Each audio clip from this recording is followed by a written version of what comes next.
আমি রুকাইয়া। ছোট থেকে আমার খুব শখ আমি জিনের বউ হব, হোক সে ভালো অথবা খারাপ। আমি তাকে অনেক ভালোবাসা দিব, যার ফল আমি যখন যা চাইবো তাই আমাকে এনে দিবে। মনে হয় এই স্বপ্নটা স্বপ্নই থেকে যাবে, কখনোই পূরণ হবে না। বান্ধবীরা আমাকে নিয়ে অনেক মজা করে, ওদের কাছে গেলেই বলে এই এই জিনের বউ এসেছে, তাড়াতাড়ি পালা, নয়তো ওর জিন স্বামীকে ডেকে ইচ্ছা মতো ধোলাই খাওয়াবে আমাদের। এই বলে ওরা ইচ্ছে মতো হাসতো, কিন্তু আমার একটুও খারাপ লাগতো না, বরং ভালোই লাগতো যখন ওরা বলতো আমাকে জিনের বউ। দাদির মুখে অনেক শুনেছি জিনের গল্প, আশিক জিনরা নাকি মেয়েদেরকে অনেক ভালোবাসে। ইস, আমি যদি একটা আশিক জিনের বউ হতে পারতাম, কি যে মজা করতাম বলে বোঝাতে পারবো না। কিন্তু এই সবগুলোই যে কল্পনা, কিন্তু এই কল্পনা কি আদৌ বাস্তবে পরিণত হতে পারবে? মনে হয় না। যাই হোক, আমি অনেকের কাছ থেকে জিনকে কিভাবে ডাকে সবকিছুই শিখতে লাগলাম। কেউ আমাকে বলতে চাইতো না, বলতো জিনদের থেকে দূরে থাকাই ভালো, ওরা নাকি মানুষের ক্ষতি করে। ক্ষতি করুক চাই না করুক,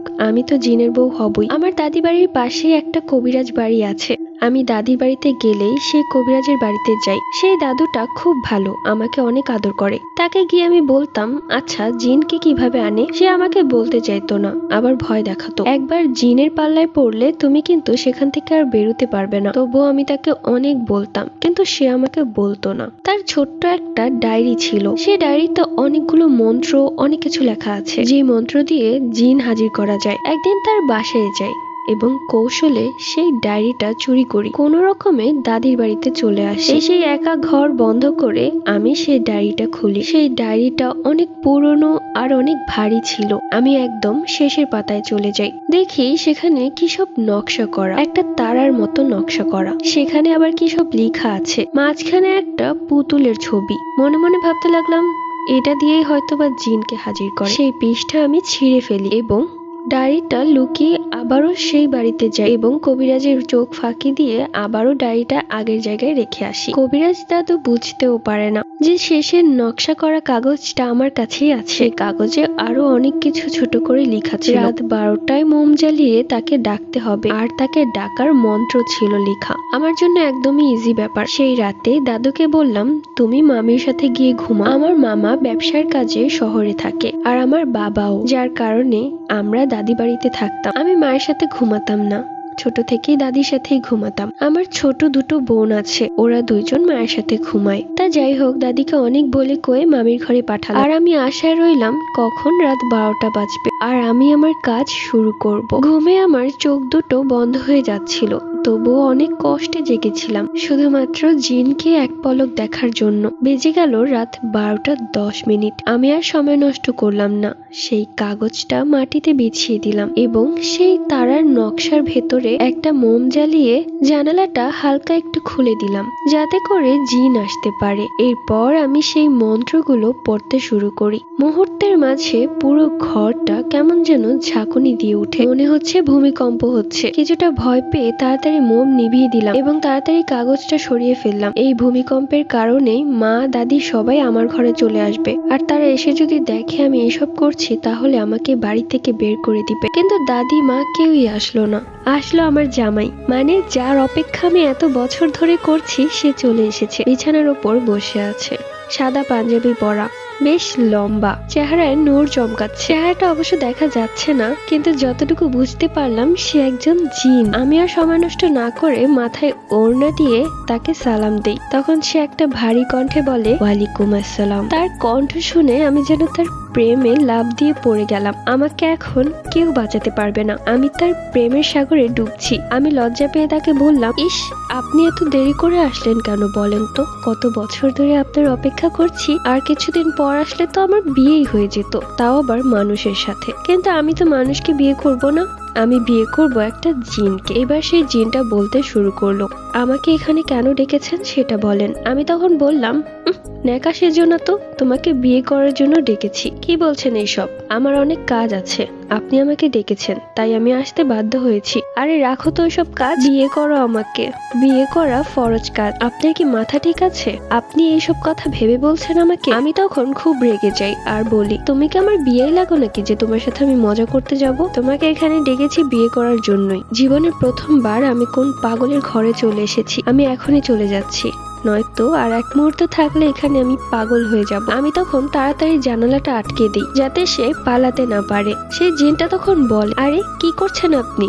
আপনি আমাকে আটকে রাখতে পারবেন? হ্যাঁ পারবো, আমি যেহেতু ডেকেছি তাই আমার পারমিশন ছাড়া তুমি যেতে পারবে না। আচ্ছা, মুশকিলে পড়লাম তো, কি চান আমার থেকে বলেন তো আপনি? আমি শুধু চাই তোমার বউ হতে। জিনটা এবার মুখ ভেঙিয়ে বলল, এই শখ কত জিনের বউ হওয়ার? তোমার চেহারা আয়নায় দেখেছো? হ্যাঁ দেখেছি, আমি যথেষ্ট সুন্দরী, আর আমি আমার হাজবেন্ড হিসেবে একজন জিন ডিজার্ভ করি, যেটা হচ্ছে তুমি। এই মেয়ে, তোমার মাথা মনে হয় ঠিক নেই, আমি চলে যাচ্ছি, অযথা আমাকে ডেকে বিরক্ত করবে না। এরপর সে রুমের মধ্যেই অদৃশ্য হয়ে গেল, মানে পালিয়ে গেছে। রাগে একটা জোরে চিৎকার দেই, সাথে সাথে আমার দাদি আর মা দৌড়ে আসে আমার ঘরে। কিরে রুকাইয়া, কি হয়েছে? এত রাতে চিৎকার করছিস কেন? আর এই ঘরের ভেতর এত ধোয়া কিসের? আমি তখন বললাম, তোমরা চলে যাও, আমাকে আর বিরক্ত করবে না। এগুলো কি বলছিস রুকাইয়া? তোমাদের কারণে আমার স্বামী আমাকে রেখে চলে গেছে। স্বামী? এসব কি বলছিস তুই? তোর মাথা ঠিক আছে? হ্যাঁ ঠিকই আছে, আমার জিন স্বামী এসেছিল। জমিলা, তোর মাইয়াদের মাথা গেছে, আবার ওই জিন ভূতের গল্প কইতাছে। দাদি, আমার মাথা ঠিক আছে, তুমি অযথা আমাকে নিয়ে ভেবো না, তোমরা এখন যাও, দরকার হলে তোমাদেরকে ডাক দিব, এখন আর আসবে না। এরপর মা আর দাদিকে ভাগিয়ে দিই। আমি জানালার বাহিরে তাকিয়ে আছি, আকাশে বড় চাঁদ। মনে মনে ভাবতে লাগলাম, ইস, আমার জামাইটা কোথায় চলে গেল? তাকে হাতের কাছে পেয়েও কি হারিয়ে ফেললাম? হঠাৎই অদৃশ্য কেউ বলে উঠলো, হয়তো বা জীবনে কোনো ভালো কাজ করেছিলাম, যার কারণে আজকে আমি তোমার হাত থেকে পালাতে পেরেছি। আমি তখন গাছের পেছনে তাকিয়ে দেখ আমার সেই জিন জামাই গাছের পেছনে দাঁড়িয়ে আছে আর আমার দিকে তাকিয়ে এসব কথা বলছে। আমি আর এক মুহূর্ত দেরি করলাম না, ঘর থেকে বেরিয়ে দৌড় দিলাম সেই গাছের দিকে। আমাকে দৌড়াতে দেখে সেই জিনটাও উল্টো দৌড়াতে শুরু করলো। সে ভেসে ভেসে দৌড়াচ্ছে আর আমি পায়ে দৌড়াচ্ছি। আমি তাকে ধরতেই পারছি না। দৌড়াতে দৌড়াতে অনেক দূরে চলে যাই, একটা পুকুরের কাছে। চাঁদের আলোতে বেশ সুন্দর দেখাচ্ছে পুকুরটা। আর দৌড়াতে পারলাম না, হাঁপিয়ে গেলাম। পুকুরের সিঁড়িতে গিয়ে বসলাম, একটা ইট নিয়ে পুকুরে ছুঁড়ে মারলাম। তখনই সেই জিনটা হাসতে হাসতে বলল, কি গো মেয়ে, হাঁপিয়ে গেছো? জিনকে বিয়ে করা না খুব শখ, তাহলে এইটুকুতেই হাঁপিয়ে গেছো? তুমি তো জিনের বউ হওয়া নামের কলঙ্ক। এই কথা শোনা মাত্রই মাথায় রাগ উঠে গেল। আমি তখন আবারও তার পেছন পেছন দৌড়াতে শুরু করলাম। দৌড়াতে দৌড়াতে চলে এলাম একটা কবরস্থানে। কে যেন কবরস্থানের গেট খুলে রেখেছে। কবরস্থানের একদম মাঝে চলে এসেছি। আমার হুঁশ ফিরলো, চারিদিকে তাকিয়ে দেখলাম চারিপাশে কবর। ভয় পেয়ে গেলাম, কোথায় চলে এসেছি আমি? এই জিন তো মনে হয় ভালো না, ও আমাকে মারার জন্য এখানে নিয়ে এসেছে। আজ মনে হয় আমার শেষ দিন। যখনই পেছন ঘুরে দৌড় দিব ঠিক তখনই দেখলাম সেই জিনটা আমার পথ আটকে দাঁড়িয়ে আছে। আমি তখন বলতে লাগলাম, আমার পথ ছাড়ুন, আমি আপনাকে বিয়ে করব না। তখন সে হাসতে হাসতে বলল, কেন, জিনের বউ হওয়ার না খুব শখ? তাহলে আয়, আজ তোকে বিয়ে করব। আমি তখন কিছুটা ভয় পেয়ে যাই আর বলি, আপনি এত অসভ্য কেন? কিছুক্ষণ আগে তো তুমি করে বলছিলেন ভালোই লাগছিল, এখন আবার তুইতে চলে গেলেন। আমার মনে হচ্ছে আপনি একটা শয়তান জিন। এবার সেই জিনটা কিছুটা ভ্যাবাচাকা খেয়ে মাটিতে পড়ে যাবে ঠিক ওই মুহূর্তে আমি দৌড়াতে শুরু করি। তখনই সেই জিনটা একদম আমার বরাবরই ভেসে ভেসে দৌড়াচ্ছে, একদম আমার কানের কাছে ঘিসে। আমাকে ফিসফিস করে বলল, আমি শয়তান জিন না, আমি একজন আশিক জিন, আর আমি মানুষের ক্ষতি করি না, আর মেয়েদের ক্ষতি তো প্রশ্নই উঠে না। আমি এবার দাঁড়িয়ে পড়লাম এবং মুখে লজ্জার হাসি নিয়ে তার দিকে তাকিয়ে বললাম, সত্যি সত্যি আপনি আমার কোনো ক্ষতি করবেন না? না, ক্ষতি করব না, তোমাকে আমার ভালো লেগেছে। তাই নাকি? তা তো ভালো লাগবেই, কেননা আমি যে আপনার বউ হব। কিন্তু আমি তো বিবাহিত। আমি তখন কপাল কুঁচকে বললাম, বিবাহিত মানে? এই ছেলে, তুমি কি আমার সাথে মজা করছো? তুমি যখন বিবাহিত তাহলে তুমি তোমার বউকে রেখে কেন আমার কাছে আসলে? আসলে আমাকে কেন দৌড়াতে দৌড়াতে এত দূর নিয়ে আসলে? এখন আমার আবার কত দূর পথ হেঁটে যেতে হবে? আজ মনে হচ্ছে আমার পা আর থাকবে না। এরপর আমি হাঁটতে শুরু করলাম। সেই জিনটা তখন পেছন থেকে পাগলের মতো হাসছিল আমার কথাবার্তা শুনে। আমি আর ভিড়েও তাকাইনি। একটা বিবাহিত জিনের সাথে কথা বলাও পাপ। হয়তোবা এটা একটা লুচু জিন, যার কারণে ঘরে বউ রেখে আমার কাছে এসেছে। আগে যদি জানতাম এটা বিবাহিত জিন, তাহলে আগে থেকেই ঝাঁটা মেরে বিদায় করে দিতাম। জিনটা তখন একদম আমার সামনে চলে আসে আর আমি মনে মনে যে কথাগুলো বলছিলাম সেই কথাগুলো অনবরত বলতে শুরু করে। আমি তো অবাক, আমার এই মনের কথাগুলো সে কি করে জানলো? তখন সে আরো জোরে জোরে পাগলের মতো হাসতে শুরু করলো। আমি তখন বলতে লাগলাম, আপনি চলে যান তো, আপনাকে ডেকে আমি ভুল করেছি, দয়া করে আমাকে মাফ করে দিবেন, আমি আর ভুলেও আপনাকে ডাকবো না। তখন সেই জিনটা হাসতে হাসতে বলল, একবার যেহেতু ডেকেই ফেলেছো তাই আমি আর যাচ্ছি না, তোমাকে একেবারে একেবারে বিয়ে করে তোমাকে সাথে করে নিয়ে যাব। সরি, আমি কোনো বিবাহিত জিনকে বিয়ে করব না। তখন সে আরো জোরে জোরে পাগলের মতো হাসতে লাগলো। আমি এক পর্যায়ে বিরক্ত হয়ে তাকে বললাম, কি হয়েছে আপনার? হাঁসের মাংস খেয়েছেন নাকি? এভাবে পাগলের মতো হাসছেন কেন? তখন সে হাসি অনেক কষ্টে থামিয়ে বলল, তোমার কথাগুলো এত মজার যে আমি আমার হাসি থামাতে পারছি না। এরই মধ্যে হাঁটতে হাঁটতে আমি আমার বাড়ি অবধি পৌঁছে গেছি। বাড়িতে এসে দেখলাম বাড়ির উঠোনে লাইট জ্বলছে, আর উঠোনে সবাই লাইট নিয়ে দাঁড়িয়ে আছে। জোরে জোরে চিৎকার করে বলছে, রুকাইয়া কোথায় তুই? আমি তখন মাথায় হাত দিয়ে বললাম, আয় হায়, কি হয়ে গেল? এবার মনে হয় আমাকে আর কেউ বাঁচাতে পারবে না। জিনটা তখন আরো জোরে জোরে হাসছে। আমি তখন বললাম, চুপ থাকুন আপনি, আপনার জন্যই সবকিছু হয়েছে। এখন আমার গ্রামের মানুষজন ভাববে নির্ঘাত আমি কারোর সাথে পালিয়ে গেছি। জিনটা তখন বলল, ঠিকই তো আছে, তোমার তো পালানোর খুব শখ, তাও আবার জিনের সাথে। তুমি তো আমার সাথেই পালিয়ে গিয়েছিলে। তো সত্যিটা সবাই জানলে সমস্যা কি? চুপ করুন আপনি, আর একটা কথাও বলবেন না। যদি বলেন তাহলে আপনাকে আমি জবাই করে ফেলবো। জিনটা একদম চুপ হয়ে গেল। আমি তখন উঠোনে গিয়ে আমার মাকে জড়িয়ে ধরে বললাম, মা, এই যে আমি চলে এসেছি, চিন্তা নেই। মা তখন কষিয়ে আমার গালে একটা থাপ্পড় মেরে বলল, মুখ পুড়িয়েছিস কার সাথে? আমি তখন বললাম, মা, এসব কি কথা বলছো তুমি? আমি তো এমনি হাঁটতে বেরিয়েছিলাম। আমার মা দাদি অবাক, এত রাতে একা একা হাঁটতে কোথায় গিয়েছিলি? বেশি না মা, ওই যে সামনের কবরস্থান থেকে একটু হেঁটে আসলাম। হায় হায়, এই মাইয়া কি কয়? সত্যিই তো বললাম। তখন আমার দাদি মাকে বলল, তোর মাইয়ারে ভূতে ধরছে, ওরে আমগো কবিরাজ বাড়িতে নিয়ে যেতে হইব। আমি তখন বললাম, আচ্ছা ঠিক আছে, চলো যাই। কবিরাজ দাদুকে আমার একটা জিনিস দেওয়ার আছে। এরপর ঘর থেকে দৌড়ে সেই পাতাটা নিয়ে আসলাম, যে কাগজের পাতায় নকশা করা ছিল আর মন্ত্র লেখা ছিল। আমার মা তখন এটা দেখে বলল, এটা কোথায় পেয়েছিস? আর বলো না, আমার ভুল হয়েছে, তোমরা সবাই মিলে আমাকে মারো। এই কাগজের কারণেই ওই শয়তানটা আমাকে এভাবে জ্বালাচ্ছে। আমার মা তখন আমাকে জড়িয়ে ধরে বলে, কি বলছিস এসব? কোন শয়তান? আমি তখন বললাম, তুমি দেখবে না, আমি শুধু দেখবো। এরপর মা, আমি আর দাদি কবিরাজ বাড়িতে যাই। কবিরাজ দাদুকে কাগজটা দিয়ে সবটা বলে দেই। কবিরাজ দাদু তখন আমার উপর প্রচন্ড ক্ষেপে যায় আর বলে, তুই জানিস তুই কি করেছিস? তুই যাকে ডেকেছিস সে একবার যদি তোর ডাকে চলে আসে, এরপর সে যেটা চাইবে তুই তাকে না দাও অব্দি সে যাবে না। পেছন থেকে সেই জিনটা পাগলের মতো হাসতে শুরু করলো আর হাতের ইশারায় আমার দিকে তাক করেই বোঝালো সে আমাকে নিয়ে যাবে। আমি তখন ভয়ে ঘামতে লাগলাম। আমি কত বড় বিপদের মধ্যে পড়ে গেলাম রে বাবা। তাহলে কি জিনকে বিয়ে করার স্বপ্নই আমার জীবনে কাল হয়ে দাঁড়াবে? কবিরাজ দাদু তখন আমার উপর প্রচন্ড রেগেছিল, যার কারণে সে আমার মা আর দাদুর কোনো কথাই শুনেনি। এরপর আমরা বাসায় চলে আসি। বাড়িতে আসার পর দাদু আমাকে বলল, হয়েছে, আর থাকা লাগবে না, আমিও তোর সাথে ঘুমাবো। আমি তখন বললাম, ঠিক আছে। এরপর দাদু আর আমি একসাথে ঘুমাই। ঘুমিয়ে আছি, হঠাৎ করে আমার কপালের চুলগুলো সরে গেল। মনে হলো কেউ ইচ্ছে করে ফু দিয়ে সরিয়ে দিয়েছে। সাথে সাথে আমার ঘুম ভেঙে গেল। আমি তাকিয়ে দেখলাম সেই জিনটা একদম আমার কাছে এসে বসে আছে। তাকে দেখে আমি খুব ভয় পেয়ে যাই এবং একটা জোরে চিৎকার দিই। দাদু ঘুম থেকে উঠে যায় আর আমাকে বলে, কি হয়েছে রুকাইয়া, তুই চিৎকার করছিস কেন? সেই জিনটা তখন আমার দাদুর কাছে গিয়ে বসে। আমার দাদু তা দেখতে পাচ্ছে না, আমি পাচ্ছি। আমি তখন দাদুকে হাতের ইশারায় বললাম, ওই যে তোমার কাছে গিয়ে বসেছে। দাদু তখন বলল, কি সব উল্টাপাল্টা কথা বলছিস? কে বসেছে আমার কাছে? তখন আমি বুঝতে পারলাম যে দাদু ওকে দেখতে পাচ্ছে না। যাই হোক, এরপর দাদু আমাকে বকে ঘুম পাড়িয়ে দিল। এরপর ঘুমিয়ে গেলাম। সকালবেলা ঘুম ভাঙলো, মা চিৎকার শুরু করে দিয়েছে। কি হয়েছে? দৌড়ে গেলাম মায়ের কাছে। গিয়ে দেখলাম বাড়ির উঠোনে বড় করে লেখা, রুকাইয়া ভালোবাসি তোমাকে। লেখাটা দেখা মাত্রই আমি কপালে হাত দিয়ে মাটিতে বসে পড়ি। আমি কার পাল্লায় পড়েছি তাও মানতাম, কিন্তু সে তো বিবাহিত। মনে মনে নিজেকেই বকতে লাগলাম, আমার নিজের কারণেই এই সব কিছু হচ্ছে। সে কবিরাজ দাদুর বইয়ের পেজ ছিঁড়ে না আনলে হয়তো আজ আমার সাথে এমনটা হতো না। মা তখন আমার কান ধরে বলতে লাগলো, কি রে মুখ পুরি, সত্যি করে বল এটা কে লিখেছে? আমি তখন বললাম, এইসব কি বলছো তুমি, আমি তো কিছুই জানি না। রিয়েল আইডি জান্নাতকে বাঁচালো, বললো যে হয়তো বা কোনো দুষ্ট ছেলে এগুলো লিখেছে। তাল গাছের ওপরে বসে থাকা সেই জিনটা খিলখিল করে হাসছে আর বলছে, আমি লিখেছি।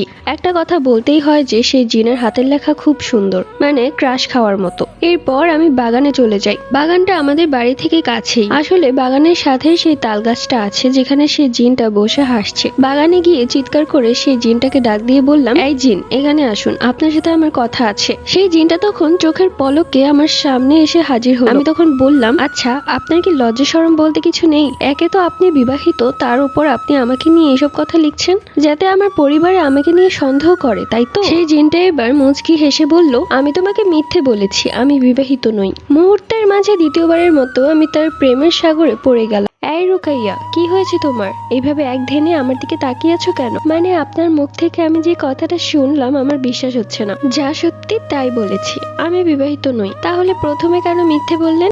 আরে সেটা তো আমি মজা করেছি, এরকম মজা আমার সাথে আর কখনো করবেন না। ঠিক আছে, তোমার সাথে আমার পরে কথা হবে, আমি একটা কাজে যাব এখন। কাজ? কিসের কাজ? আপনাকে তো আমিই ডেকেছি। তুমিই ডেকেছো ঠিক আছে, কিন্তু আমার ওস্তাদ আমাকে ডাকছে। হয়তো বা কাউকে জিনে ধরেছে, তাই আমাকে গিয়ে ছাড়াতে হবে। আপনি নিজে একটা জিন হয়ে আরেকটা জিনকে ছাড়াতে পারবেন? হ্যাঁ, চেষ্টা করব। আমি তাকে বোঝাবো, সে যদি ভালো হয় তাহলে চলে যাবে, আর যদি ঘাড়তেরা হয় তাহলে তাকে পিটিয়ে সোজা করতে হবে। এ কি সর্বনাশ! আপনি আমার স্বামী, আপনি যেতে পারবেন না। আরে রুকাইয়া, এগুলো কি বলছো তুমি? তোমার সাথে তো এখন আমার বিয়েই হয়নি। হয়নি তো কি হয়েছে, হবে। আমি আপনাকে এসব ঝামেলায় ফেলতে চাই না। আহারে, আমার হবু বউটার আমার জন্য কত দরদ। দরদ থাকবে না? আপনি আমার একমাত্র জামাই, তাও আবার জিন জামাই। সব দরদ মায়া আপনার জন্যই তো থাকবে। ঠিক আছে, সব কথা শুনবো আমি এসে। ও আচ্ছা, তাহলে আপনি যাবেনই? এত কথা বলে কি লাভ হলো? আরে চিন্তা করো না, আমি আমার কাজটা শেষ করে তোমার কাছে চলে আসবো। আচ্ছা ঠিক আছে, কিন্তু যাবার আগে আপনি তো একটা বার আপনার নামটা বলবেন। কেমন মেয়ে তুমি! তুমি তোমার হবু স্বামীর নামই জানো না? আমার নাম খাফলিক। খফ না, খাফলিক। এগুলো আবার কেমন নাম? দেখো রুকাইয়া, আমার নাম যদি কেউ ঠিক মতো বলতে না পারে তাহলে কিন্তু আমার মাথা গরম হয়ে যায়। আরে আমি তো চেষ্টা করছি। কে যেন বললেন? কফলিক। রাখো তুমি আমার নাম, আমি আসছি। এরপর সে চলে গেল, আর এইদিকে আমি সারা দিন ওই কফলিক কফলিক করতেই লাগলাম। রাত্রিবেলা সে এলো আমার কাছে। রুকাইয়া, কি করছো? এত রাতে এখানে বসে আছো, ভয় করে না? আমি তখন চিৎকার করে বলতে লাগলাম, কফলিক কফলিক কফলিক। কফ না, খফলিক। রুকাইয়া এবার কাঁদতে শুরু করলো আর বলল, আপনার নাম আমার পছন্দ হয়নি, আমি আপনাকে বিয়ে করব না। মানে এগুলো কেমন কথা বলছো? আচ্ছা ঠিক আছে, তোমার যা ইচ্ছা হয় তুমি আমাকে ডাকো। আমার কাছে অনেকগুলো রোমান্টিক নাম আছে, বলবো? ঠিক আছে, বলো তো শুনি। সানু। এর চাইতে আমার ওই কপলিক নামটাও ভালো ছিল। আচ্ছা যাই হোক, তোমাকে একটা দরকারি কথা বলি। বলেন, আমি শুনছি। কপলিক, তুমি আমার কথা শোনো, আমার নাম বলতে হবে না। ঠিক আছে কপলিক। আচ্ছা, আজকে আমি তোমাকে বলেছিলাম তো যে আমি আমার ওস্তাদের কাছে যাব? হ্যাঁ বলেছিলেন তো। তাহলে শোনো, এই গ্রামের পরের গ্রামের একটা মেয়েকে অনেক ভয়ঙ্কর দুষ্ট জিন ভর করেছে। কি সর্বনাশ! তারপর কি হলো? মেয়েটা কি বেঁচে আছে? কি সেই দুষ্ট জিনটাকে বিয়ে করে ফেলেছে? উফ রুকাইয়া, তোমার মাথায় কি শুধু বিয়েই ঘুরে নাকি? হ্যাঁ, আমার তো ছোটবেলা থেকেই বিয়ে করার শখ, তাও আবার জিনকে। বুঝতে পেরেছি, তুমি তো আমাকে কথাই বলতে দিচ্ছ না। ঠিক আছে বলুন, আমি আর কথা বলবো না। রকনীল? এখন আবার এই রকনীল আবার কি? ধুর, মনেই পড়ছে না। আচ্ছা যাই হোক, আপনি বলুন তো। সেই মেয়েটাকে যে জিন ভর করেছিল আমার ওস্তাদ, তার কাছে পাঠিয়েছিল সেই জিনটাকে বোঝানোর জন্য। সেই জিনটা যা যা চায় তাকে তাই দেওয়া হবে, কিন্তু সেই জিনটা খুব শক্তিশালী। সে বলল যে সে কোনোভাবেই যাবে না। সেই জিনটা বলল যে মেয়েটাকে খুব পছন্দ হয়েছে, তাই মেয়ের সাথেই থাকবে। এ কি সর্বনাশ! আচ্ছা আপনি কি সেই জিনটাকে দেখেছেন? হ্যাঁ দেখেছি। কিরকম দেখতে? আমাদের কোনো জিনরাই খারাপ না দেখতে, সবাই সুন্দর, হোক সে দুষ্ট অথবা ভালো। আচ্ছা, সে কি আপনার থেকেও বেশি সুন্দর? ধুর রুকাইয়া, এটা তুমি কোনো কথা বললে? আমি হচ্ছে জিনদের মধ্যে সবচাইতে সুন্দর, আর ওই দুষ্ট জিন আমার ধারের কাছে আসতে পারবে বলে তোমার মনে হয়? ইস, আমি যদি ওই জিনটাকে একবার দেখতে পেতাম। তুমি কি মাথা খারাপ হয়ে গেছে রুকাইয়া? তুমি এসব কি কথা বলছো? ও একটা দুষ্ট জিন, ও তোমার ক্ষতি করবে। আমি তো ভালো, আমি তোমার কখনো ক্ষতি করব না, সবসময় তোমাকে ভালোবাসবো। আচ্ছা তাই নাকি? আচ্ছা রুকাইয়া, তোমাকে একটা কথা বলি। আপনি আমার হবু স্বামী, আপনি আমাকে একটা কেন 10টা কথা বলেন, আমি কিচ্ছু মনে করব না। ঠিক আছে? জানো রুকাইয়া, তুমি না খুব সুন্দর। তোমাকে যখন প্রথমবার দেখেছিলাম তখনই আমি তোমার প্রেমে পড়ে গিয়েছিলাম, আর যখন জানলাম যে তুমিও জিনকে বিয়ে করতে চাও তখন তো আরো বেশি তোমাকে ভালো লেগে গিয়েছিল। এই বলে জিনটা খিলখিলিয়ে হাসতে শুরু করলো। আচ্ছা, আপনি এভাবে হাসেন কেন? আপনার হাসি দেখলে তো আমার খুব রাগ হয়। রাগ হয় কেন? কেমন যেন ছাগলের মতো দেখা যায়। এইগুলো কেউ বলে নাকি নিজের হবু স্বামীকে? তোমার বাবা মা অবশ্য তোমাকে কোনো শিক্ষা দীক্ষা দেয়নি তো, তাই কাকে কি বলতে হয় সেটা জানো না। তোমার কপাল ভালো যে আমি একজন ভালো জিন। দুষ্ট জিন হলে কবে তুলে নিয়ে যেতাম। তাই নাকি? তুলে নিয়ে কোথায় যেতেন? কোথায় আবার? মেরে নর্দমায় ফেলে রাখ। ইস, আপনি এত বাজে। আরে আমি তো দুষ্ট জিনের কথা বলছি, আমি কি তোমার সাথে এমনটা করবো নাকি? আমার কি মাথা খারাপ হয়ে গেছে?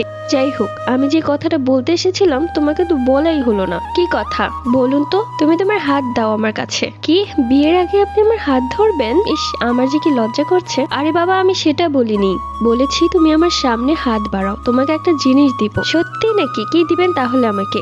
হাত পাতো তাহলেই দেখবে। আমি হাত পাতলাম। এরপর সে আমার হাতে অদৃশ্যভাবে একটা লবঙ্গ রেখে বলল, এই লবঙ্গটা সবসময় তোমার সাথেই রাখবে। আমি তখন মুখ বেঁকিয়ে বললাম, ছি, এই লবঙ্গ দিয়ে আমি কি করব?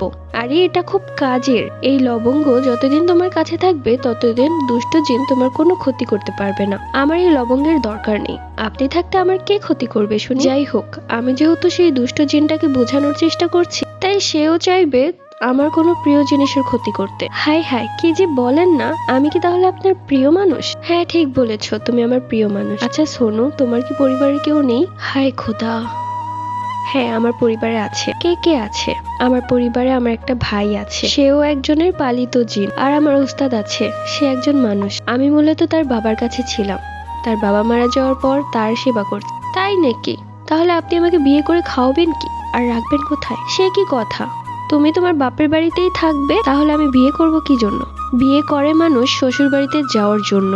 আপনি আমাকে শ্বশুর বাড়ি দিতে পারবেন না, তাহলে বিয়ে করে আমি কি করব? তোমার জন্য আমি একটা রাজপ্রাসাদ বানিয়ে দিব। সেখানে শুধু তুমি আর আমি থাকবো। সেটা হবে আমাদের জিন রাজ্যে। আর যদি তুমি চাও তাহলে তুমি এখানেও থাকতে পারো। না না, আমি এখানে থাকবো না। বিয়ের পর আমি আপনার সাথে জিন রাজ্যে চলে যাব। ঠিক আছে, তাহলে তুমি এখন গিয়ে ঘুমিয়ে পড়ো। আর এত রাতে বাহিরে থেকো না। বলা যায় না কোন দুষ্ট জিনের নজর আমার হবু বউয়ের দিকে পড়ে যায়। আর হ্যাঁ, এই লবঙ্গটা যেন হারায় না। আচ্ছা ঠিক আছে। এরপর গিয়ে ঘুমিয়ে পড়লাম। ঘুমানোর সময় সেই লবঙ্গটা বালিশের নিচে রেখেছি। ঘুম থেকে উঠে মুখ ধুয়ে খাবার খেয়ে ঘরে এসে হঠাৎই মনে পড়লো সেই লবঙ্গের কথা। আমি তখন পুরো বিছানায় তন্ন তন্ন করে খুঁজেও আর পেলাম না। দৌড়ে গেলাম মায়ের কাছে। মা, তুমি কি বিছানায় কোনো লবঙ্গ দেখেছো? না তো। আর লবঙ্গ দিয়ে তুই কি করবি? আমি মনে মনে ভাবতে লাগলাম, হয়তো বা ঝাড়ু দিয়ে ফেলে দেওয়া হয়েছে। আহা, আমি কত বড় ভুল করে ফেললাম। আমার হবু স্বামীর একটা কথা আমি রাখতে পারলাম না। সে আমাকে বারবার বলেছিল এই লবঙ্গটা নিজের কাছেই রাখতে, কিন্তু এত বড় ভুল আমি কি করে করলাম? ইস, আজ যদি এসে সে জিজ্ঞেস করে লবঙ্গের কথা, আমি কি বলবো? তখনই আমার মাথায় একটা বুদ্ধি চলে আসে। আমি রান্নাঘরে গিয়ে একটা লবঙ্গ নিয়ে নিই। এটা ছিল রান্নার লবঙ্গ। আমি মনে মনে ভাবতে লাগলাম, সে যখন আমাকে জিজ্ঞেস করবে তখন আমি এটা দেখিয়ে দিব। আমাদের এই গ্রামে রাত 7টা বাজলে মানুষ ঘুমিয়ে পড়ে। রাত 8টা বাজে, আমার মা দাদি ঘুমিয়ে পড়েছে। আমি আমাদের বাড়ির সিঁড়িতে বসে অপেক্ষা করছি সেই জিনটার, এবং হাতে একটি লবঙ্গ নিয়ে বসে আছি। কিছুক্ষণের মধ্যে সে আমার সামনে এসে হাজির হলো। আমি তাকে সালাম দিয়ে বললাম, আপনি এসে গেছেন? কখন থেকে আপনার অপেক্ষা করছি। তাকে দেখলাম সে কেমন যেন একটা হাসি দিয়ে আছে আমার দিকে। এভাবে হাসি এর আগে কখনোই দেয়নি আমার দিকে। কিছুটা লুচু লুচু হাসি। কি হয়েছে, এভাবে হাসছেন কেন? তখন সে আমাকে বলল, বাহ, তোমাকে আজ অনেক সুন্দর লাগছে রুকাইয়া। আমি তখন বললাম, কি যে বলেন না আপনি। যাই হোক, সেই দুষ্ট জিন থেকে কি মেয়েটাকে ছাড়াতে পেরেছে? এবার সেই জিনটা একটা শয়তানি হাসি দিয়ে বলল, না পারিনি, আর কখনো পারবোও না। হ্যাঁ, এগুলো আপনি কি বলছেন? আপনি না খুব পারদর্শী। কে বলেছে আমি পারদর্শী? আমি তো একটা বোকা জিন। তুমি খুব সুন্দর রুকাইয়া। আচ্ছা কি হয়েছে আপনার বলেন তো, বারবার কেন সুন্দর সুন্দর বলছেন? এরপর সে আমার খুব কাছে চলে আসে এবং বলে, সত্যি রুকাইয়া তুমি খুব সুন্দর। তোমাকে আমি কেন যে আগে দেখলাম না, আমার কেমন যেন লাগছিল। কেননা এর আগে তো জিনটা কখনোই এরকম করেনি। তাই আমি তার থেকে কিছুটা দূরে সরে যাই আর বলি, আপনি আজকে চলে যান, আমি ঘুমাবো। তখনই সে কিছুটা শয়তানি হাসি দিয়ে বলল, হ্যাঁ আমি চলে যাব, কিন্তু সাথে করে তোমাকেও নিয়ে যাব।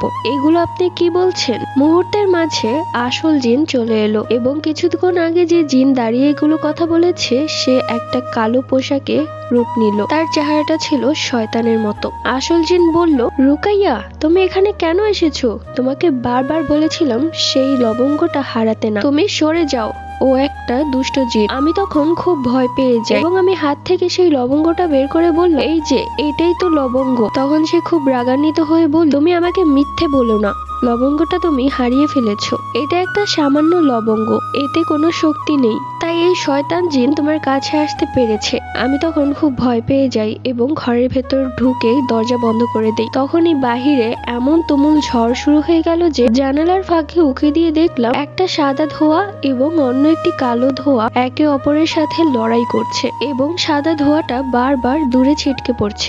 কালো ধোঁয়াটা বারবার হুঙ্কার দিয়ে হাসছে। আমি খুব ভয় পেয়ে গেলাম। আর মনে মনে ভাবতে লাগলাম, আমি কি করলাম, আমার জন্যই সবকিছু হলো। ঝড়ের আওয়াজে দাদু তখন ঘুম থেকে উঠে যায় আর আমাকে জানালার বাহিরে তাকিয়ে থাকতে দেখে বলে, কিরে রুকাইয়া, কি করছিস? আরে এত রাতে জানালা দিয়ে কি দেখছিস? আমি তখন দাদির কাছে গিয়ে অনেক জোরে জোরে কাঁদতে শুরু করি আর আমি বলি, দাদি বাহিরে না ঝড় হচ্ছে না, বাহিরে একটা ভালো জিন আর একটা দুষ্ট জিনের মধ্যে লড়াই হচ্ছে। দাদু এই কথা শুনে সেও আমার মতো জানালার ফাঁক দিয়ে দেখলো একটা সাদা ধোঁয়া এবং আরো একটি কালো ধোঁয়া অনেক লড়াই করছে। দাদু তখন জানালার দরজা সব শক্ত করে বন্ধ করে দিল এবং আমাকে শক্ত করে জড়িয়ে ধরে রেখেছে আর বলল, ভয় পাস না রুকাইয়া, আল্লাহ আল্লাহ কর। কিন্তু এইদিকে আমি কাঁদছি ভালো জিনের জন্য। আমার হবু স্বামীকে আমি বিপদের দিকে ঠেলে দিয়েছি। কিছুক্ষণ পর সবকিছু শান্ত হয়ে যায়। আমি তখন দৌড়ে যাই, জানালা খুলে দেখলাম বাড়ির উঠোনে গাছের ডাল পাতা সব পড়ে আছে, কিন্তু সেই সাদা ধোঁয়াও আর নেই, কালো ধোঁয়াও আর নেই। মনে মনে ভেবে খুব কাঁদতে লাগলাম, আমার জন্যই হয়তো সেই ভালো জিনটা মারা গেছে আর তাকে মেরে ফেলেছে ওই দুষ্ট জিনটা। আমি কাঁদতে কাঁদতে দরজা খুলে বাহিরে বের হয়ে আসি। আমার দাদি তখন চিৎকার করে বলছে, বাহিরে যাস না, কিন্তু আমি দাদির কথা শুনি না। আমি বাহিরে চলে আসি। বাইরে এসে উঠোনে দাঁড়িয়ে কাঁদতে শুরু করি। আমি আপনাকে হারিয়ে ফেললাম, সবকিছু আমার জন্যই হয়েছে, আমাকে আপনি মাফ করে দিন, এই বলে কাঁদছি। ঠিক ওই মুহূর্তে আমার ঘাড়ে কেউ যেন স্পর্শ করলো। আমি সাথে সাথে পেছনে ঘুরে তাকালাম, দেখলাম সাদা পাঞ্জাবি পরা আমার হবু স্বামী দাঁড়িয়ে আছে, মুখে রক্ত ঝরছে। আমি তখন তাকে জড়িয়ে ধরে বললাম, আপনি বেঁচে আছেন? আমি ভেবেছিলাম আমি আপনাকে হারিয়ে ফেলেছি, আমাকে আপনি মাফ করে দিন, আমি সেই লবঙ্গটা হারিয়ে ফেলেছি।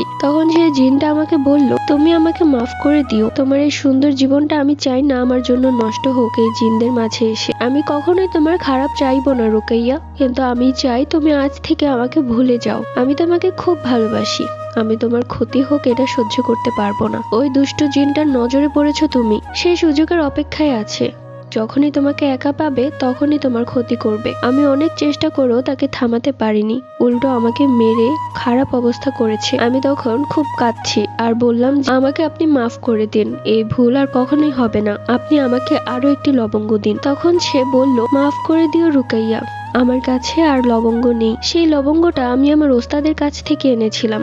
ওস্তাদ সেই লবঙ্গের মধ্যে অনেক কিছু পড়ে দিয়েছিল, যেটা আমি চাইলেও তোমাকে দিতে পারবো না। ভালো হয় তুমি এই গ্রাম থেকে কোথাও চলে যাও। এইগুলো আপনি কি বলছেন? আপনাকে ছাড়া আমি কোথায় যাব? দেখো রুকাইয়া, এখন এসব কথা বলার সময় নেই, যত দ্রুত সম্ভব তুমি এখান থেকে চলে যাও, এতেই হয়তো তোমার জীবনটা সুন্দর হয়ে উঠবে। আর যদি তা না করো তাহলে সেই জিনটা তোমাকে মেরে ফেলবে।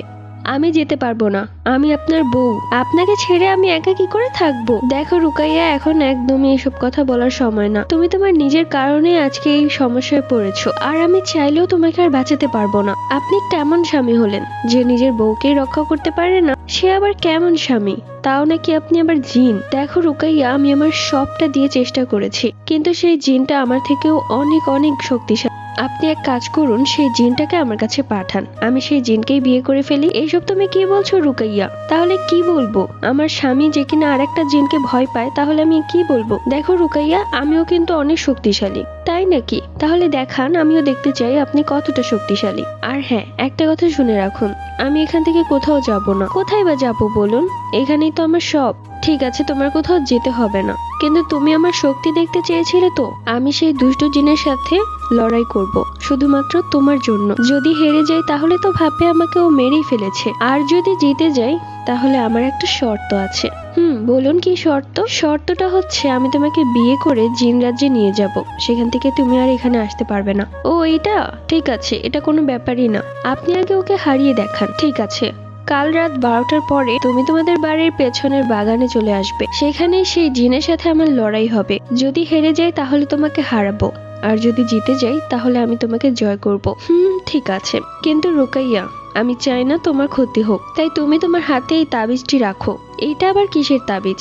এটা হচ্ছে শরীর বন্ধের তাবিজ। এই তাবিজ তোমার কাছে থাকলে আমি যদি মারাও যাই তারপরেও সেই শয়তান জিন তোমাকে কিছুই করতে পারবে না। আপনি বারবার মরে যাওয়ার কথা কেন বলেন কাপুরুষের মতো? কি আমি কাপুরুষ?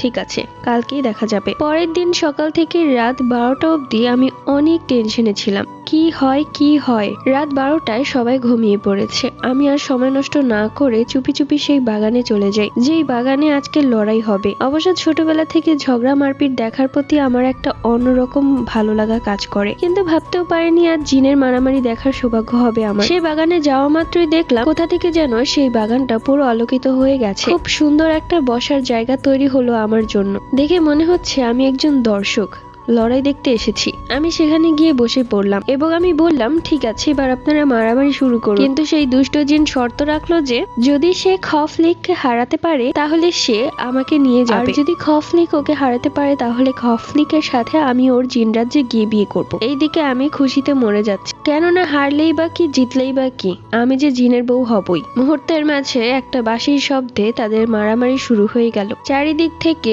অনেক ধুলো উঠছে, বাতাসে আমার চুলগুলো পাগলের মতো এইদিক ওদিক দুলতে লাগলো, কিন্তু আমার চোখ শুধুমাত্র তাদের লড়াইয়ের দিকে। দুষ্ট জিন একটা ঘুষি মারে খফলিককে, অমনি খফলিক অনেক দূরে গিয়ে পড়ে। আবার খফলিক দূরে এসে একটা লাথি মারে দুষ্ট জিনকে, ঠিক তখনই দুষ্ট জিন তাল গাছে গিয়ে পড়ে। মানে কি আর বলবো, আমি মারামারি দেখে খুবই হাসছিলাম তখন। এইরকম মারামারি এর আগে আমি কখনো দেখিনি, কিন্তু বেশিরভাগ খফলিক মার খাচ্ছিল, যেটা দেখে আমার খুব খারাপ লাগছিল। আমি তখন চিৎকার করে সেই দুষ্ট জিনকে বললাম, তোর সাহস থাকলে আমার কাছে আয়, আমার সাথে লড়াই কর। এই কথা শুনে আধমরা অবস্থায় খফলিক উঠে দাঁড়িয়ে বলল, রুকাইয়া, চুপচাপ বসে থাকো, বেশি কথা বলতে নিষেধ করেছি তো। আমি আবার চুপচাপ হয়ে বসে রইলাম। খফলিকের মুখ দিয়ে রক্ত বের হয়ে গেছে, সে দুর্বল হয়ে পড়েছে। আমি তখন চিৎকার করে বললাম, কফলিক, হেরো না, তুমি যদি হেরে যাও তাহলে আমাকে হারিয়ে ফেলবে। ভেবে দেখো, আমার মতো এরকম সুন্দরী বউ আর একটাও পাবে না। কফলিক তখন নিজের শক্তি দিয়ে আবারও দাঁড়িয়ে গেল এবং উড়ে এসে সেই দুষ্ট জিনের নাক বরাবর এমন একটা বন চটকনা দেয়, সেই দুষ্ট জিন উড়মুড়িয়ে আমার পায়ের কাছে এসে পড়ে এবং কফলিক দৌড়ে এসে ওর গলায় পা বসিয়ে দেয়। সেই দুষ্ট জিন তখন বুঝে যায় যে সে জিততে পারবে না। তখন সেই দুষ্ট জিনটা খফলিকের কাছে অনেক আকুতি মিনতি করে মাফ চাইতে থাকে আর বলে, আমাকে ছেড়ে দাও, আমার ভুল হয়েছে, আমি চলে যাব, সত্যি বলছি। আর হ্যাঁ, যে মেয়েটাকে আমি ধরেছিলাম সেই মেয়েটাকেও ছেড়ে দিব। এইবারের মতো আমাকে মাফ করে দাও, আমি সত্যি বলছি, আর আসবো না। আমি তখন খফলিককে বললাম, খফলিক, ওকে ভুলেও ছাড়বে না, এই শালা তোমাকে অনেক মেরেছে, ও তো এমনি শয়তান জিন না, ওকে দেখতেও শয়তানের মতোই লাগে। তুমি ওকে মেরে ওর পেটের নাড়ি ভুড়ি বের করে ফেলো, সেইগুলো আমাদের খাঁচার মুরগিকে খাওয়াবো। খফলিক তখন অবাক চোখে আমার দিকে তাকিয়ে আছে, সেই সাথে সেই দুষ্ট জিনটাও আমার দিকে অবাক চোখে তাকিয়ে আছে। কি ব্যাপার, এভাবে তাকিয়ে আছো কেন তোমরা? আমি কি কোনো ভুল করেছি? সেই দুষ্ট জিনটা তখন অনেকভাবে কাঁদতে থাকে আর বলে, আমার ভুল হয়ে গেছে, আমাকে মাফ করে দাও, এইবারের মতো মাফ করে দাও বলছি। কিন্তু খফলিক ভালো করে জানতো যে ওকে ছেড়ে দিলে ও আবার আসবে আমাদের ক্ষতি করার জন্য, যার কারণে খফলিক ওকে বোতল বন্দি করে নেয় এবং সেই বোতল আমি আর খফলিক মিলে নদীতে ফেলে আসি। আসার পথে খফলিক আমাকে বলতে শুরু করে, আচ্ছা রুকাইয়া, তুমি কি সত্যি আমাকে ভালোবাসো? না মানে যেভাবে তখন বলছিলে আমি তো অবাক হয়ে যাচ্ছিলাম। আজ যদি আমি মরে যেতাম তাহলে তো তুমি ওকে নিয়েই সুখে থাকতে। সেই যে এসব কি কথা বলছো কফলিক, তুমি প্রথমে আমার নাম ঠিক করে বলো, নয়তো আমার মেজাজ গরম হয়ে যাবে বলছি। আচ্ছা ঠিক আছে সোনু, হ্যাঁ এই নামটাও আমার পছন্দ হয়েছে, তুমি এখন থেকে আমাকে সোনু বলেই ডাকবে। তা কি বলবে এখন? আমি তো তোমার জন্য সেই দুষ্ট জিনকে হারিয়ে দিয়েছি, তাহলে এইবার আমাকে বিয়ে করবে তো? কি যে বলেন না আপনি, বিয়ে করার জন্য আমি এক পায়ে খাড়া, আপনার মতো এত সুদর্শন জিন আমি কোথায় পাবো? সত্যি বলছো? হ্যাঁ সত্যি বলছি। তাহলে তুমি সেই দুষ্ট জিনটাকে বিয়ে করতে চাচ্ছিলে কেন? আচ্ছা আপনি মিলিয়ে দেখুন, আপনি এখন জিতে গিয়েছেন। কিসের জন্য? তোমাকে পাওয়ার জন্য। না, আমি আপনাকে সেগুলো কথা বলেছিলাম যাতে আপনি একটু জেলাস ফিল করেন এবং সেই দুষ্ট জিনকে হারিয়ে আমাকে বিয়ে করে ফেলেন। বাহ রুকাইয়া, তোমার মাথায় তো বেশ বুদ্ধি। থাক থাক কফলিক ভাইয়া, আর বলতে হবে না, আমি জানি। কি ভাইয়া? তুমি আমাকে ভাইয়া বললে? ওহ সরি, আমি ভুলে বলে ফেলেছি। কফলিক স্বামী। তোমাকে না বলেছি এই নামটা বলতে না? আমার নিজের এই নামে নিজেরই লজ্জা লাগছে, কোন দুর্ভাগ্যে আমার এই নামটা লিখেছিল। আচ্ছা এই নামটা আপনার কে দিয়েছিল? এই নামটা আমার দাদা দিয়েছিল। তিনি কি আর কোনো নাম পাননি? কি একটা আজব নাম দিয়েছেন আপনার, সেটা তাকে গিয়ে জিজ্ঞেস করো। যাই হোক, জ্যোৎস্না রাতের চাঁদের আলোতে নদীর কাছে দাঁড়িয়ে আমি আর কফলিক অনেক মজা করলাম। অবশেষে আমার ইচ্ছাটা পূরণ হলো। সেই রাতে চোখ বন্ধ করতে বলল কফলিক, আমি চোখ বন্ধ করলাম। যখন চোখ খুলে তাকালাম তখন আমি এক অন্য রাজ্যে এসে পড়েছি। চারিদিকে কি সুন্দর, যেন পুরো রাজপ্রাসাদটাই হীরা মুক্ত দিয়ে বাঁধা। খফলিক আমার হাত স্পর্শ করলো এবং আমার হাতে একটা মুক্তোর আংটি পরিয়ে দিল। তাকে দেখতে কতটা সুন্দর লাগছে বলে বোঝাতে পারবো না। সে আমাকে নিয়ে চলে গেল লাল পাহাড়ে। এত সুন্দর সেই পাহাড় বলে বোঝাতে পারবো না। সেই পাহাড়ের চারিদিকে আকাশ, কত রং বেরঙের পাখি উড়ছে, সেই সাথে কত সুন্দর ফুল, সব মিলিয়ে যেন একটা স্বপ্নের দেশ। এরপর খফলিক আমাকে নিয়ে চলে যায় তাদের জিন কাজীর কাছে এবং সেখানেই খফলিক আর আমার বিবাহ হয়। অবশেষে আমি হয়ে যাই জিনের বউ আর আমার কপলিক হয়ে যায় আমার জিন জামাই। জিন রাজ্যেই আমার তার সাথে সুন্দর জীবনযাপন শুরু হলো। ওই থেকে আমার বাবা মা দাদি আমার কোনো খোঁজ খবর না পেয়ে তারা আমার সেই কবিরাজ দাদুর কাছে গিয়েছিল। সেই কবিরাজ দাদু বলল, তোর মেয়ে পাকনামো করে যে জিনকে হাজির করেছিল সেই জিনের সাথেই পালিয়ে গেছে। এখন তোর মেয়ে সেই জিনের সাথে জিন রাজ্যে সংসার পেতেছে। এরপর দাদি আর মা বাসা চলে এসেছিল। বছর ঘুরতেই আমার কোল আলো করে জন্ম নিল আমার আর কপলিকের ছেলে রুকাইয়া। ছেলের নামটা আমি রাখবো। তাই নাকি? ঠিক আছে, তুমি তো বাবা হিসেবে নাম রাখতেই পারো। তা ওর নাম কি রেখেছো? আজকে থেকে ওর নাম হাতাবুল্লাহ। কি? এরপর আমি সেই নাম শুনে সেখানে অজ্ঞান হয়ে পড়ে যাই মাটিতে এবং এই গল্পটি এখানেই শেষ। জানি এই গল্পটি তোমাদের অনেক হাসিয়েছে। এই গল্পটি যদি তোমাদের একটুও ভালো লেগে থাকে অবশ্যই আমার ইউটিউব চ্যানেল জান্নাত ব্লগার সাবস্ক্রাইব করে রেখো এমন সব সুন্দর সুন্দর গল্প পেতে। সেই সাথে একটা লাইক আর কমেন্টস করে জানাতে ভুলো না যে এই গল্পটি তোমাদের কাছে কেমন লেগেছে। শেয়ার করতে পারো তোমাদের বন্ধুদের মাঝে। দেখা হচ্ছে পরবর্তী কোনো এরকমই ফানি গল্প নিয়ে। সবাই ভালো থেকো।